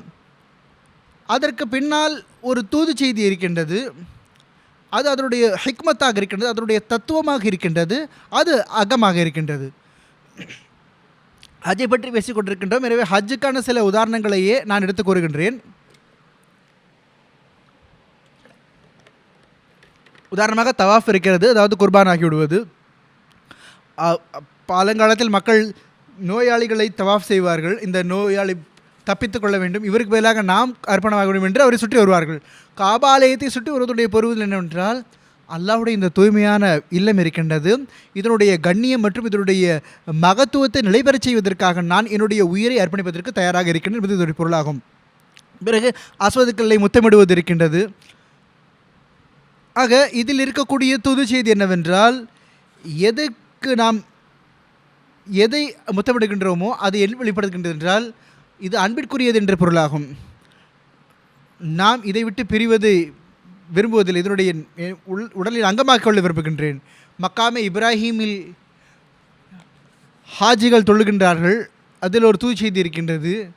இப்ராஹிம் அலி இஸ்லாம் நேசம், அன்பின், இறை தொடர்பின் எந்த அந்தஸ்து இருந்தார் என்றால் அந்த அந்தஸ்தை நானும் பெற விரும்புகிறேன் என்று கூறுகின்றான். சஃபா மற்றும் மர்வா மலைக்கு மத்தியில் ஹாஜி ஓடுகின்றார்கள். இதில் இருக்கக்கூடிய செய்தி என்னவென்றால், நான் ஹதரத் ஹாஜிரா ரலியல்லாஹு அன்ஹா அவர்களுடைய அந்த அடிச்சோட்டில் செய்வேன். அவர்கள் பெண்ணாக இருந்து ஒரு மகத்துவமிக்க தியாகங்கள் செய்தார்கள். நான் மார்க்கத்திற்காக எல்லா தியாகம் செய்ய தயாராக இருக்கின்றேன். பிறகு ரமீல் ஜுமா இருக்கின்றது, ஷைத்தான கல்லறிவது. இது இருக்கக்கூடிய தூய்ச்சி என்றால், நான் என்னுடைய நஃப்ஸை ஷைத்தானிய சிந்தனைகளை விட்டு பாதுகாத்து வைப்பேன். பிறகு ஹாஜிகள் தலையை மடித்துக் கொள்கின்றார்கள் ஹஜ்ஜின் போது. இதற்குரிய தூய்ச்சி என்னவென்றால், இதனுடைய பொருள் என்னவென்றால், மார்க்கத்திற்காக அர்ப்பணமாகிவிடுவது, மார்க்கத்திற்காக அர்ப்பணித்து விடுவது. அக்கீகா கொடுக்கும் பொழுது குழந்தைக்கு தலை மடிக்கின்றார்கள். ஆக ஒரு விதத்தில் இந்த பிள்ளை மார்க்கத்திற்காக அர்ப்பணம் என்பதை வெற்றோர்கள் வெளிப்படுத்துகின்றார்கள். இது சில உதாரணங்களை நான் கொடுத்திருக்கின்றேன். ஒவ்வொரு இபாதத்திற்கும் ஒரு அகமும் இருக்கின்றது, ஒரு புறமும் இருக்கின்றது. ஆக குர்பானிக்கும் ஒரு வெளிப்புறமும் இருக்கின்றது, உட்புறமும் இருக்கின்றது. விலங்குகளை அறுப்பது வெளிப்படையான விஷயம். குர்பானிக்கு பின்னால் இருக்கக்கூடிய அந்த உணர்வு இருக்கின்றது, இறையச்சம் இருக்கின்றது. குர்பானிக்கு பின்னால் இருக்கக்கூடிய அந்த நியத் இருக்கின்றது. குர்பானிக்கு பின்னால் அல்லாஹுடன் செய்திருக்கக்கூடிய அந்த உறுதிமொழி இருக்கின்றது. அந்த குர்பானிக்கான அகமாக இருக்கின்றது. குர்பானி செய்யக்கூடியவர் உண்மையில் அல்லாஹுடன் ஒரு உறுதி எடுத்துக்கொள்கின்றார். இந்த விலங்கு என்னை விட மிகவும் தாழ்வானதாக இருக்கிறதுக்காக அர்ப்பணிக்கப்படுகின்றது. ஏதாவது ஒரு சந்தர்ப்பம் வந்தால், என்னை விட உயர்வானவருக்காக அர்ப்பணமாவதற்கான சந்தர்ப்பம் வந்தால், நான் குர்பானமாவதற்கு தயாராக இருக்கிறேன், அர்ப்பணமாக தயாராக இருக்கின்றேன். எப்பொழுதாவது மார்க்கத்திற்காக, நாட்டிற்காக, சமுதாயத்திற்காக எனக்கு என்னுடைய உயிரை அர்ப்பணிக்க வேண்டி வந்தால், நான் என்னை உயிரை அர்ப்பணிக்க தயாராக இருக்கின்றேன். இது மிகவும் மதிக்கப்பட வேண்டிய உணர்வாகும். குர்பானி கொடுக்கக்கூடியவர் இதை புரிந்தால், இதை மனதில் வைத்தால் தெரிய வரும். நான் பணிவுடன் கூறிக்கொள்கின்றேன், அஹ்மதி குர்பானியின் இந்த கருத்தை மிகவும் நன்றாக புரிந்து கொள்கின்றார். புரிந்து கொள்வது மட்டும் இல்லாமல் அதன்படி அமலும் செய்கின்றார். தலையின் மீது வாள் தொங்கிக் கொண்டிருக்கிறது. அவர் மிகவும் வீரமாக நின்று கொண்டிருக்கின்றார். மக்கள் கூறுகின்றார்கள், இங்கிருந்து செல்லுங்கள் என்று கூறுகின்றார்கள். உன்னுடைய வாழ்வுக்கு, உயிருக்கு ஆபத்து என்று கூறுகின்றார்கள். அவர் கூறுகின்றார், எனக்கு உயிரை பற்றி எந்த ஒரு கவலையும் இல்லை. அல்லாஹ் எனக்கு இந்த திறமை வழங்கி இருக்கின்றான். நான் என்னுடைய திறமையினால் என்னுடைய நாட்டுக்கு பலன் சேர்ப்பேன், நாட்டு மக்களுக்கு பலன் சேர்ப்பேன். மக்கள் ஆலோசனை வழங்குகின்றார்கள், இங்கே சென்று விடுங்கள் என்று. உன்னுடைய உயிருக்கு ஆபத்து என்று கூறுகின்றார்கள். அவர் கூறுகின்றார்கள், அல்லாஹ் என்னை டாக்டராக்கி இருக்கின்றான். இந்த இதய நோய்களுக்கு திறமை பெற்றவனாக ஆக்கி இருக்கின்றான். நான் என்னுடைய நாட்டுக்கு தொண்டு செய்கின்றேன், என்னுடைய நாட்டு மக்களுக்கு தொண்டு செய்கின்றேன். நோயாளிகளுக்கு நான் இலவசமாக சிகிச்சை செய்ய வேண்டும் மருத்துவர் கூறுகின்றார். அவர் மிகவும் வீரமான ஆண்மகனாக நிற்கின்றார். எதுவரை என்றால் அவர் ஷஹீதாகி விடுகின்றார்.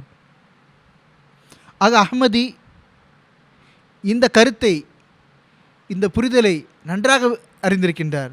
தன்னுடைய நாட்டின் மீதான அந்த அன்பில், நாட்டின் மக்கள் மீதான அந்த அன்பில் தன்னுடைய உயிரையும் அர்ப்பணித்து விடுகின்றார். அல்லாஹ் கூறுகின்றான், லகும் ஃபியா ஹைர், உங்களுக்கு இதில் நன்மையே நன்மை இருக்கின்றது. பாருங்கள், எதிரிகளின் ஆட்சேபனைகள் கீழ் வந்து அதிலிருந்து பாதித்து நீங்களும் குர்பானிகள் மீது ஆட்சேபனை செய்ய ஆரம்பித்து விடாதீர்கள். அல்லது நீங்கள் குர்பானி கொடுப்பதை நிறுத்திவிடாதீர்கள், இல்லை, மாறாக நீங்கள் குர்பானிகளை தொடர்ந்து கொண்டே செய்யுங்கள், இதை செய்து கொண்டே இருங்கள், அதனுடைய தொடர்ச்சியை நீங்கள் தொடருங்கள் என்றால் லகும் ஃபீஹா ஹைர், உங்களுக்கு இதில் நன்மை இருக்கின்றது. ஒரு சுருக்கமான ஒரு மேற்கோளை ஹதரத் வாக்களிக்கப்பட்ட மசல் இஸ்லாம் அவர்கள் மேற்கோளை நான் எடுத்து வைக்கின்றேன். அதில் அன்னார் குர்பானியின் மற்றும் மற்ற இஸ்லாமிய போதனைகளின் தத்துவத்தை எடுத்துக் கூறுகின்றார்கள். அன்னார் கூறுகின்றார்கள், இப்பொழுது கேள்வி என்ன எழுகிறது என்றால், இரத்தமும் இறைச்சியும் சென்றடைவதில்லை என்றால், இறைச்சியும் சென்றடைகிறது என்றால், பிறகு குர்பானி செய்வதற்கான தேவை என்ன இருக்கின்றது? இவ்வாறு தொழுகை, நோன்பு ஆகியவை ரூஹுக்கானதாக இருக்கிறது என்றால், பிறகு வெளிப்படையாக செய்ய வேண்டிய தேவை இருக்கின்றது. அதற்கான பதில் என்னவென்றால், இது முற்றிலும் உறுதியான விஷயமாகும். எந்த மக்கள் உடலிடம் வேலை வாங்குவதை விட்டுவிடுகின்றார்களோ அவர்கள் பேச்சை ஆன்மாவும் கேட்பதில்லை. அவர்களிடம் அந்த பணிவும் அந்த இபாதத்தும், அசல் நோக்கமானது அந்த இபாதத்தும் உருவாகுவதில்லை. எவர்கள் வெறும் உடலிடம் மட்டும் வேலை வாங்குகின்றார்களோ, ஆன்மாவை இதில் நினைத்துக் கொள்வதில்லையோ, அவர்களும் மிகவும் பயங்கரமான ஒரு தவறில் மூழ்கி இருக்கின்றார்கள். இந்த யோகிகள் இதே போன்றவர்களாவார்கள். யோகியோட பேர் சாது என்பது கூறப்படுகின்றது. யோகிகள் இருக்கின்றார்கள், இவர்கள் உடல் அளவிலான அந்த கஷ்டத்தை கூட சகித்துக் கொள்கின்றார்கள், ஆன்மீகத்தில் பங்கு பெறுவதில்லை. விளைவு என்ன ஆகிறது என்றால், அவரிடம் ஆன்மீகம் வருவதே இல்லை. சின்ன விஷயம் அவர்களுடைய விருப்பத்திற்கு மாற்றமாக ஆகிவிட்டால் அவர்கள் கொள்வதற்கும் ஆயத்தமாகி விடுவார்கள். ஆக ஹுசூர் கூறுகின்றார்கள், இந்த யோகிகள் இதே போன்றவர்களாவார்கள். ரூஹ் மற்றும் அந்த உடலுக்கு அல்லாஹ் ஒன்றுடன் ஒன்று தொடர்பு வைத்திருக்கின்றான். உடலின் தாக்கம் ரூஹின் மீது ஏற்படுகின்றது, அதே போல் ரூஹின் தாக்கம் உடலின் மீது ஏற்படுகின்றது. ஆக பௌதிக அடிப்படையிலும் ஆன்மீக தொடரும் இரண்டும் இணையாக சென்று கொண்டிருக்கின்றது. ஆக சுருக்கமாக நான் இதை இவ்வாறு எடுத்துக் கூறியிருக்கின்றேன். ஜஸாக்குமுல்லாஹ் தஆலா ஹஸனல் ஜஸா. இதன் தொடர்ச்சியாகவே என்னுடைய அடுத்த கேள்வி மதிக்குறை மௌலானா ஜைனுதீன் ஹமீன் சாஹிப் அவர்களிடம் என்னவென்றால், ஈதுல் அஸ்ஹா மற்றும் ஹஜ்ஜின் தருணத்தில் முஸ்லிம்கள் லட்சக்கணக்கான விலங்குகளை குர்பான் கொடுக்கின்றார்கள். சில மக்களுடைய ஆட்சேபம் என்னவென்றால், ஒன்றுமே குற்றம் இழைக்காத அந்த அப்பாவி விலங்குகளின் தவறு என்ன இருக்கின்றது, ஏன் அவற்றை அறுத்து பலியிடப்படுகின்றது? இவ்வாறு ஆட்சேபம் செய்யக்கூடியவர்கள் என்ன பதிலளிக்க முடியும்? பிஸ்மில்லாஹிர் ரஹ்மானிர் ரஹீம். பல மக்கள் ஒரு காலத்திலும் இஸ்லாமிய தியாகத்தில் இதே போன்ற ஆட்சேபனை செய்து வருகின்றார்கள். உண்மையில் அவருடைய நோக்கம் என்னவாக இருக்கின்றதால், இஸ்லாமிய போதனையின் மீது தாக்குதல் தொடுவது அவருடைய நோக்கம் இருக்கின்றது. இப்படி ஒரு ஆட்சேபனை உருவாகுவதே இல்லை. எனவே உலகத்தின் எல்லா மார்க்கத்திலும் குர்பான் கொடுப்பது மற்றும் கறி சாப்பிடுவது இருக்கின்றது. ஒரு காலத்தில் இந்து சமுதாயத்திலும் கூட இறைச்சி சாப்பிடுவது இருந்தது. அவர்களுடைய ரிஷிகளும் முனிகளும் கூட இறைச்சி சாப்பிட்டிருக்கின்றார்கள். அதற்கான சான்றை எடுத்து வைப்பேன் நான். அதிலும் தெளிவாக தெரிவிக்கணும், அந்த சமூகம் எந்த அளவு இஸ்லாமிய போதனைக்கு நெருக்கமானது என்று அதை பற்றி தெரிவிடும். ஆனால் சிறிதாக காழ்ப்புணர்ச்சியின் காரணமாக இஸ்லாத்தின் போதனையின் மீது தாக்குதல் தொடுப்பதற்கு வேண்டும் என்பதற்காக புதிய காலத்தின் மக்கள் இந்த ஆட்சேபனை ஆரம்பித்து விட்டார்கள். இது என்ன விஷயம், கருணை இல்லாமல் இருக்கின்றது, விலங்குகள் பாவம் அப்பாவியாக இருக்கின்றது, இது போன்ற கேள்வி எல்லாம் கேட்கின்றார்கள். நான் இன்ஷா அல்லாஹ் சுருக்கமாக நேரத்தில் முக்கியமான ஆட்சேபனைகள் செய்யப்படுவது அதற்கான தெளிவை மட்டும் எடுத்து குறைப்பேன் இன்ஷா அல்லாஹ். ஒன்று, இந்து மதத்தின் புனித ஒரு நூலாக மனுஸ்மிருதி இருக்கின்றது. அதோடைய ஒரு சான்றிடம் இருக்கின்றது. கூறுகின்றார்கள், மீனுடைய அந்த இறைச்சியால் 2 மாதம் மற்றும் மானால் 3 மாதம், அதே போன்று ஒவ்வொரு விலங்குகளையும் பற்றி கூறி இதனால் இத்தனை மாதங்கள் வலுப்பெற்றிருக்கிறார்கள் கூறப்படுகின்றது. ஒரு காலத்தின் வரை இந்து சமுதாயத்தில் விலங்குகள் அறுக்கப்படுவது மற்றும் இறைச்சி சாப்பிடுவது சாதாரணமாக இருந்தது. அதே போன்று விலங்குகளை பலியிடுவது, மாட்டை பலியிடுவது, அதை இறைச்சி உண்பது கூட அவர்களுடைய வழக்கத்தில் இருந்தது. இஸ்லாத்தின் மீது ஆட்சேபம் செய்வதற்கு கேள்வியே எழுவதில்லை. அந்த வசனத்தின் நடந்து கூறியிருக்கின்றேன், ஒவ்வொரு சமுதாயத்திலும் அல்லாஹ் கூறுகின்றான், லிகுல்லி உம்மத்தின் ஜஅல்னா மன்சகன் ஹும் நாசிகுஹு ஃபலா யுனாசி அன்னக ஃபில் அம்ரி உது இலா ரப்பிக் இன்னக லஅலா ஹுதம் முஸ்தகீம். ஒவ்வொரு மில்லத்துக்கும் சமுதாயத்திற்கும் நாம் குர்பானிக்கான வழிமுறை நிர்ணயித்திருக்கின்றோம். அதற்கேற்ப குர்பானி அவர்கள் செய்கின்றார்கள். ஆக இதை பற்றி அவர்கள் உம்மிடம் ஒருபோதும் சண்டையிடக்கூடாது. மேலும் நீர் உம்முடைய இறைவனை நோக்கி அழைப்பீராக. நிச்சயமாக நீர் நேர்வழியின் நல்ல உயர் வழியில் நினைத்திருக்கின்றீர்கள். குர்பானை எப்படி நாம் கூறுகின்றோம், பொதுவாக யோசிக்க வேண்டிய விஷயம் இருக்கின்றது. மனிதன் சற்று மூளையும் பயன்படுத்த வேண்டும் போது அப்போது தெரிய வருகின்றது. 1400 ஆண்டுகளுக்கு முன்னதாக குர்பான் கொடுக்கப்பட்டிருக்கின்றது. அதற்கு முன்னதாக ஆதம் அலைஹிஸ்ஸலாமுடைய காலத்திலிருந்து குர்பான் கொடுக்கக்கூடிய அந்த வழக்கம் இருந்தது. திருக்குர்ஆன் அதை பாதுகாத்து வைத்திருக்கின்றது. வத்லு அலைஹிம் நபை இப்னு ஆதம இது கர்ரப வலம் யுத்தகப்பல் மினல் ஆஹிர் என்று வருகின்றது. அதாவது ஒருவரிடம் ஏற்றுக்கொள்ளப்பட்டது, இன்னொருவரிடம் அந்த தியாகம் ஏற்றுக்கொள்ளப்படவில்லை என்று கூறப்பட்டிருக்கின்றது. இது ஆதம் அலைஹிஸ்ஸலாம் அவர்களுடைய 2 மகன்களை பற்றி கூறப்பட்டிருக்கின்றது. அந்த இருவரும் அந்த தியாகங்களை செய்திருந்தார்கள். ஆக ஒருவருடைய குற்றம் தியாகம் ஏற்றுக்கொள்ளப்பட்ட போது இன்னொருவர் கூறினார், நான் உன்னை கொண்டு விடுவேன் என்று. இன்னமா யத்தகப்பல் அல்லாஹு மினல் முத்தகீன் என்று இன்னொருவர் கூறுகின்றார். அதாவது குர்பானிக்கான அசல் விஷயத்தையும் கூறிவிட்டார். அதாவது அல்லாஹ் இறைச்சமுடையவரிடமிருந்தான் அதை ஏற்றுக்கொள்கின்றான். குர்பானிக்கான அந்த வழக்கம் மிகவும் பழமையானதாகும் ஆதம் அலைஹிஸ்ஸலாமுடைய காலத்திலிருந்து. ஆக எல்லா மதங்கள் எத்தனை உலகத்தில் இருக்கின்றனவோ நம்முடைய கொள்கை என்னவென்றால் எல்லா மதங்களும் அல்லாஹ்வின் தரப்பிலிருந்து வந்தவையாகும். ஏனென்றால் திருக்குர்ஆன் தெளிவான சொற்கள் கூறுகின்றது, வலக்கது பாஸ்னா ஃபீ குல்லி உம்மத்தின் ரசூலன் அன் இஅ்புதுல்லாஹ் வஜ்தனிபுத் தாகூத் வலிகுல்லி கௌமின் ஹாத் வைமின் உம்மத்தின் இல்லா ஹலாஃபிஹா நசீர். எத்தனை மதங்கள் வந்திருக்கின்றனவோ அத்தனை மதத்தின் தோற்றுநர்கள் அல்லாஹ் தரப்பிலிருந்து வந்திருந்தார்கள். அதில் எந்த சந்தேகம் கிடையாது. எல்லாருமே ஏகத்துவத்தின் போதை கொண்டு வந்தார்கள். சிறிதாக நபுத்துவத்தின் ஒளியை விட்டு அவர்கள் உலகை செல்ல செல்ல அவர்கள் ஷிர்களிலும் பிதத்துகளிலும் சிலை வணக்கத்திலும் மூழ்கிவிட்டார்கள். அதனால்தான் அவ்வப்போது நபிமார்கள் வர வேண்டிய தேவை ஏற்பட்டது. ஆக இறைச்சி சாப்பிடுவது குர்பான் கொடுப்பதற்கான வழக்கை பொறுத்தவரை எல்லா மதத்திலும் காணப்படுகின்றது. எந்த மதத்தை சேர்ந்தவர்களானாலும் சரி, அவர்களுக்கு இது போன்ற ஆட்சேபனை செய்வதற்கு எந்த உரிமையும் அவர்களுக்கு கிடையாது.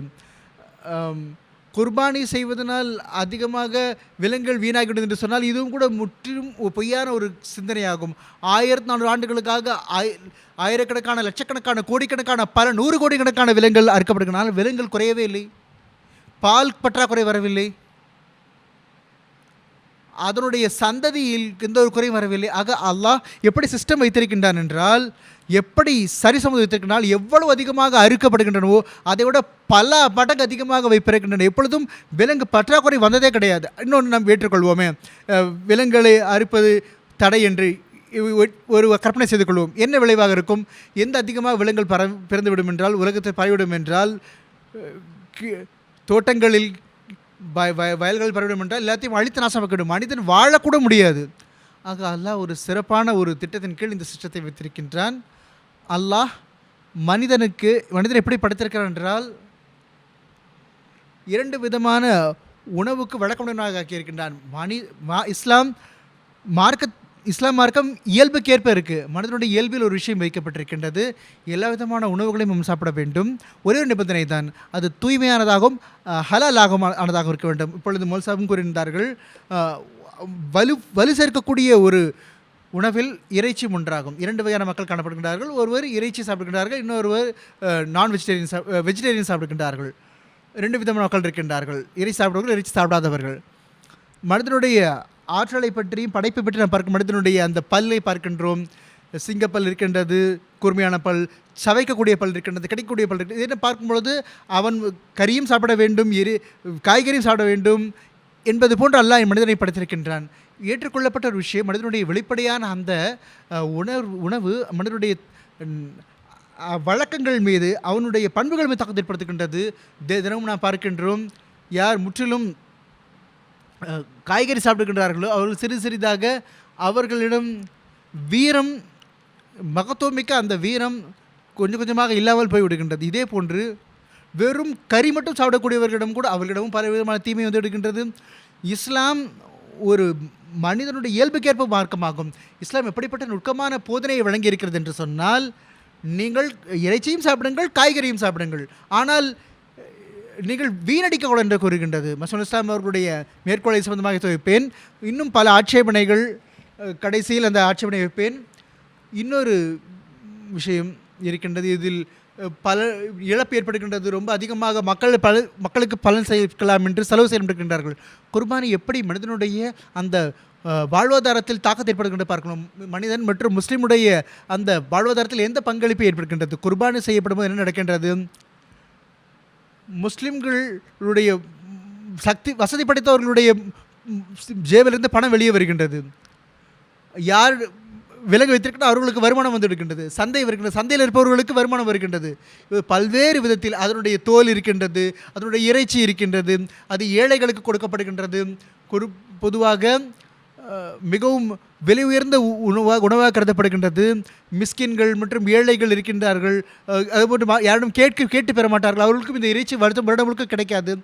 அங்கே இப்படிப்பட்ட பல மக்கள் இருக்கின்ற இதற்கு பல பலன்கள் இருக்கின்றது. சமூக அடிப்படையிலும் சரி, பொருளாதார அடிப்படையிலும் சரி. நான் ஹதரத் வாக்களிக்கப்பட்ட மசல் இஸ்லாம் அவர்களுடைய ஒரு மேற்கோளை மட்டும் வைக்கின்றேன், நேரம் குறைவாக இருக்கின்றது, சொந்தமாக எடுத்து வைக்கின்றேன். ஹுசூர் அலி இஸ்லாம் அவர்கள் கூறுகின்றார்கள், எவ்வாறு மனிதனுடைய வெளிப்படையான அந்த உணவு அவனுடைய பழக்க வழக்கங்களில் அவனுடைய அந்த ஒழுக்கங்களில் தாக்கத்தை ஏற்படுத்தும் என்பதை கூறுகின்றார்கள். இஸ்லாமிய பொது தத்துவ ஞானத்தினுடைய சான்றாகும். இதே போன்று அனுபவம் நம்மீது வெளிப்படுத்துகின்றது. பல்வேறு வகையான உணவுகள் சிந்தனையிலும் மற்றும் உடலின் ஆற்றலிலும் கண்டிப்பாக தாக்கம் ஏற்படுத்துகின்றது. சற்று கவனமாக பார்க்க வேண்டும். எந்த மக்கள் ஒருபோதும் இறைச்சி சாப்பிடுவதில்லை, சிறிதாக அவர்களுடைய வீரம் குறைந்து விடுகின்றது. மிகவும் எதுவரை என்றால் மிகவும் கோழைகளாகி விடுகின்றார்கள். மேலும் இறைவனுடைய அந்த ஆற்றல், இறைவன் வழங்கிய அந்த ஆற்றலை மறந்து விட்டார்கள், இழந்து விடுகின்றார்கள். அவனுடைய விஷயம் இறை நீக்குதல் கிடைக்கின்றது. எந்த அளவு கால்நடைகளில் காய்கறி சாப்பிடக்கூடிய விலங்கு, அதாவது புல் சாப்பிடக்கூடியது இருக்கின்றதோ, அது இறைச்சி சாப்பிடக்கூடிய அந்த விலங்கிடம் இருக்கக்கூடிய வீரம் அந்த புல் சாப்பிடக்கூடிய விலங்கிடம் இருக்காது. இது பறவைகளிடம் அப்படித்தான் இருக்கின்றது. ஆனால் எவர்கள் இரவு பகலாக வெறும் இறைச்சி மட்டும் சாப்பிடுகின்றார்களோ, காய்கறியே சாப்பிடுவதில்லையோ, ரொம்ப குறைவாக சாப்பிடுகின்றார்களோ, அவர்களும் கூட மிகவும் பணிவாக இருப்பதில்லை. ஆக நடுநிலையாக இருப்பவர்கள் இரண்டு பண்புகளையும் பெறுகின்றார்கள். இந்த ஹிக்மத்தை அடிப்படையாக கொண்டுதான் இறைவன் திருக்குர்ஆனில் கூறுகின்றான், குலு வஷ்ரபு வலா துஸ்ரிஃபு, அதாவது நீங்கள் இறைச்சியும் சாப்பிடுங்கள், மற்ற விஷயங்களையும் சாப்பிடுங்கள், ஆனால் எந்த ஒரு விஷயத்தையும் அளவுக்கு அதிகமாக சாப்பிடாதீர்கள். இதனால் நல்லொழுக்கத்தின் தீய தாக்கம் ஏற்படும். அதிகமாக நீங்கள் சாப்பிடும் பொழுது உங்களுடைய உடல் நலத்திற்கு கெடு விளைவிக்கும். ரூஹ் மீது உடலின் ஆற்றல் ரூஹின் மீதும் படுகின்றது. ஆக இஸ்லாமிய போதனை மனிதனுடைய இயல்புக்கு ஏற்பவே இருக்கின்றது. இயல்புக்கு எதிரான எந்த ஒரு விஷயம் கிடையாது. எனவே எந்த அளவு ஆட்சேபனைகள் செய்யப்படுகின்றனோ அது அறிவில்லாதன் காரணமாக செய்யப்படுகின்றது அல்லது காழ்ப்புணர்ச்சி காரணமாக செய்யப்படுகின்றது. ஆக இஸ்லாமிய போதனை மிகவும் உயர்வானதாக இருக்கின்றது. ஜிசாக்முல்லா.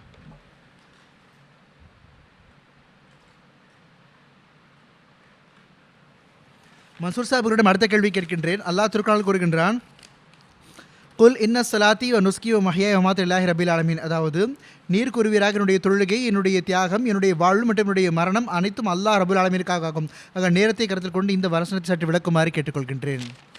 இந்த வசனம் இருக்கின்றது, இதில் உண்மையில் நபிகள் நாயகம் ஸல்லல்லாஹு அலைஹி வஸல்லம் அவர்களுடைய வாழ்க்கை வரலாறு எடுத்து கூறப்பட்டுள்ளது. எவ்வாறு அன்னார் உலகத்தை விரும்பாதவர்களாக இருந்தார்கள், உலகத்தை விட்டு கவனத்தை திருப்பியவர்களாக இருந்தார்கள், அல்லாஹின் மீதான அன்பு நேசத்தை எப்படி திளைத்திருந்தார்கள், அல்லாஹின் வழியில் எப்படி அவர்கள் மாய்ந்து போயிருந்தார்கள், எப்படி தம்மை மாய்த்து கொண்டிருந்தார்கள் என்று தெரிய வருகின்றது, அர்ப்பணித்திருந்தார்கள் என்று தெரிய வருகின்றது. நபி ஸல்லல்லாஹு அலைஹி வஸல்லம் அவருடைய வாழ்க்கை மிகவும் விளக்கமாக சொல்ல முடியாது. ஒரே ஒரு விஷயத்தை கூறுகின்றனர். அது அமர் பின் ஹாரிஸ் ரலியல்லாஹு அன்ஹு அவர்கள் கூறுகின்றார்கள், நபிகள் நாயகம் ஸல்லல்லாஹு அலைஹி வஸல்லம் அவர்கள் தம்முடைய வஃபாத்தின் போது எந்த ஒரு தீனாரோ அல்லது திர்ஹமையோ விட்டு செல்லவில்லை, எந்த ஒரு அடிமையோ அடிமை பெண்ணையோ வேறு எந்த ஒரு விஷயத்தையும் விட்டு செல்லவில்லை. ஒரு வெள்ளை நிற கழுதையும் சில போருக்கான விஷயங்களும் தான் இருந்தன. கூறுகின்றார்கள், சில நிலங்கள் இருந்தன, அதுவும் கூட நபிகள் நாயகம் ஸல்லல்லாஹு அலைஹி வஸல்லம் அவர்கள் சதக்காவாக கொடுத்து விட்டார்கள். இதுதான் உலகத்தை விட்டு அன்னார் விலகி இருந்ததாக இருக்கின்றது. உலகின் மீது நேசம் கொள்ளவில்லை. உறவினர்கள் இருந்தார்கள், மகள் இருந்தார்கள், மருமகன் இருந்தார்கள். தனக்காக இல்லை என்றால் உறவினர்களுக்காக, நண்பர்களுக்காக, அவர்களுக்காக எதிர் வைத்திருக்கலாம். ஆனால் ஒரு தீனார் அல்லது ஒரு திர்ஹம் கூட நபி ஸல்லல்லாஹு அலைஹி வஸல்லம் அவர்கள் ஒன்று சேர்க்கவே இல்லை.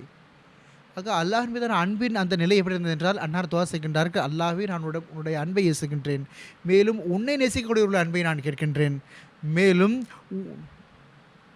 என்னை உன்னுடைய நேசமர் எட்ட வைக்க சொல்லக்கூடிய அந்த அமலின் நேசத்தை கேட்கின்றது. அல்லாஹ்வே உன்னுடைய அன்பு எனக்கு என்னுடைய உயிர் பொருள், என்னுடைய உறவினர்கள் மற்றும் இனிமையான குளிர்ந்த தண்ணீரை விட உன்னுடைய அன்பு எனக்கு அன்பிற்குரியதாக ஆக்கிவிடுவாயாக.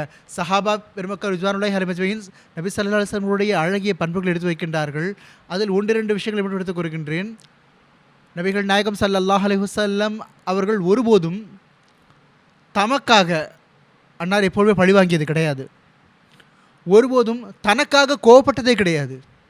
அதாவது எப்பொழுது கோவப்பட்டாலும் அல்லாஹுக்காக கோவப்பட்டிருக்கார்கள். அல்லாஹின் வழியில் எப்பொழுது பழிவாங்கினாலும் அல்லாஹுக்காகத்தான் பழிவாகி இருக்கின்றார்கள்.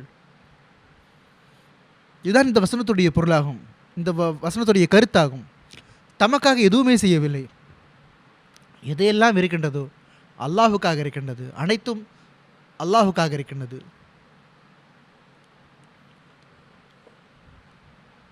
இந்த கருத்து இருக்கின்றது,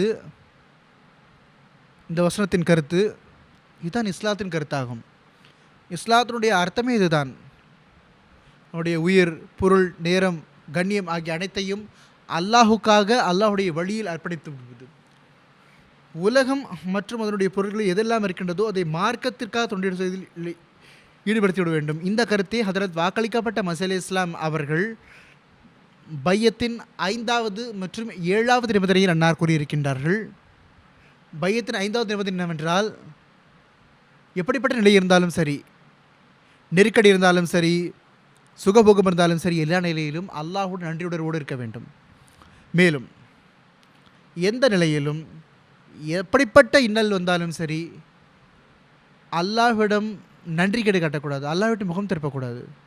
7வது நிபந்தனை என்னவென்றால், மார்க்கத்தின் மீதான அனுதாபம் மற்றும் இஸ்லாத்தின் கண்ணியத்தை தன்னுடைய ஒவ்வொரு பிடித்ததிலும் பிடித்தமான விஷயத்தை விட அதிகம் பிடித்ததாக கருத வேண்டும். எவர் இந்த வசனத்தின் கருத்தோ புரிதல், அதுதான் இஸ்லாத்தின் கருத்தாக இருக்கிறது. அந்த கருத்தான் ஹஜரத் வாக்களிக்கப்பட்ட மசீஹ் இஸ்லாம் அவர்கள் பையத்தின் 5வது மற்றும் 7வது நிபந்தனை எடுத்து கூறியிருக்கின்றார்கள். உலகத்தை விட்டு திரும்பிவிட வேண்டும், உலகத்தை நோக்கமாக ஆக்கிக் கொள்ளக்கூடாது. மாறாக அல்லாஹுடைய வழியில் நம்மை முழுமையாக அர்ப்பணித்து விட வேண்டும். இது அடிப்படையில் ஹஜ்ரத் நபிகள் நாயகம் ஸல்லல்லாஹு அலைஹி வஸல்லம் அவர்கள் முதலிடத்தில் இருக்கின்றார்கள். வேறு எந்த நபியும் நபி ஸல்லல்லாஹு அலைஹி வஸல்லம் அவர்களோடு நிற்க முடியாது. ஒரு சுருக்கமான ஒரு மேற்கோளை ஹஜ்ரத் வாக்களிக்கப்பட்ட மசீஹ் இஸ்லாம் அவர்களுடைய மேற்கோளை எடுத்து வைக்கின்றேன். அன்னார் கூறுகின்றார்கள், இஸ்லாம் எதுவென்றால் நீங்கள் ஆட்டை போன்று தலையை வைத்து விடுங்கள். ஹதரத் ரசூலுல்லாஹ் ஸல்லல்லாஹு அலைஹி வஸல்லம் அவர்கள் கூறியிருக்கின்றார்கள், என்னுடைய மரணித்தல், என்னுடைய உயிருடன் இருத்தல், என்னுடைய தொழுகை, என்னுடைய குர்பானி அல்லாஹுக்காகவே இருக்கின்றது. மேலும் எல்லாவற்றிற்கும் முதலாவதாக நான் கூறுகின்றேன், இஸ்லாத்திற்கு இருக்கக்கூடிய இந்த பெருமிதம் நபி ஸல்லல்லாஹு அலைஹி வஸல்லம் அவர்களுக்கு முதன்மை அளிப்பதாகும். இப்ராஹிம் அலைஹிஸ்ஸலாம் அவர்களுக்கு வேறு யாருக்கும் கிடையாது. இது குந்து நபியன் வ ஆதமு பைனல் மாஇ வத்தீன், அதாவது நபிகள் நாயகம் ஸல்லல்லாஹு அலைஹி வஸல்லம் அவர்கள் எல்லா நபிமார்களுக்கு பின்னால் வந்தார்கள் தான். ஆனால் என்னுடைய மரணித்தல், என்னுடைய உயிருடன் இருத்தல் அல்லாஹுக்காகவே இருக்கிறது என்பது வேறு யாருடைய நாவலிருந்தும் வரவில்லை. ஆக இது சுருக்கமாக இதை நான் எடுத்து கூறியிருக்கின்றேன். ஜஸாக்குமுல்லாஹ் தஆலா அஹ்ஸனுல் ஜஸா. நேர்களே, இத்துடன் நம்முடைய இந்த நிகழ்ச்சியின் நிறைவை எட்டுகின்றோம். நிகழ்ச்சியின் நிறைவாக ஹஜரத் வாக்களிக்கப்பட்ட மசீஹ் இஸ்லாம் அவர்களின் ஒரு மேற்கோளை எடுத்து வைப்பேன். ஹஜரத் வாக்களிக்கப்பட்ட மசீஹ் இஸ்லாம் அவர்கள் கூறுகின்றார்கள், இஸ்லாம் எத்தகைய தூய மற்றும் களப்பற்ற ஓரிரை கொள்கையை கொண்டு வந்ததென்றால் அதற்கான முன்மாதிரியும் பேரடையாளமும் கூட பிற சமுதாயங்களிலும் மதங்களிலும் காணப்படுவதில்லை. எதுவரை என்றால் முந்தைய வேதங்களிலும் இறைவனின் ஓரிரைமை எடுத்துக் கூறப்பட்டுள்ளது தான். மேலும் ஓரிரைமையை பரப்புவதே நபிமார்கள் அலைஹிஸ்ஸலாம் அவர்களின் வருகையின் நோக்கமும் குறிக்கோளுமாகவும் இருந்தது. ஆனால் இந்த தோரணையில், எந்த வழிமுறையில் ஹாத்தமுல் அம்பியா ஸல்லல்லாஹு அலைஹி வஸல்லம் அவர்கள் ஓரிரைமையை கொண்டு வந்தார்களோ, எந்த கோணத்தில் திருக்குர்ஆன் ஓரிரைமையின் படித்தரங்களை தெள்ளத்தெளிவாக எடுத்துக் கூறியுள்ளதோ, வேறு எந்த மறையிலும் அதை பற்றி ஒருவரும் தெரிவதில்லை என்பது எனது ஈமானாகும். மல்ஃபுசா தொகுதி 2 பக்கம் 188 2023 ரப்பா வெளியீடு. நேர்களே, இத்துடன் நம்முடைய இன்றைய இந்த எபிசோடு நிறைவடைகின்றது. இன்ஷா அல்லாஹு தாலா அடுத்த எபிசோடுடன் இதே தலைப்பில் உரையாடலை தொடர்வோம். அதுவரை உங்களிடமிருந்து விடைபெறுகின்றோம். அஸ்ஸலாமு அலைக்கும் வரஹ்மத்துல்லாஹி வபரகாத்துஹு.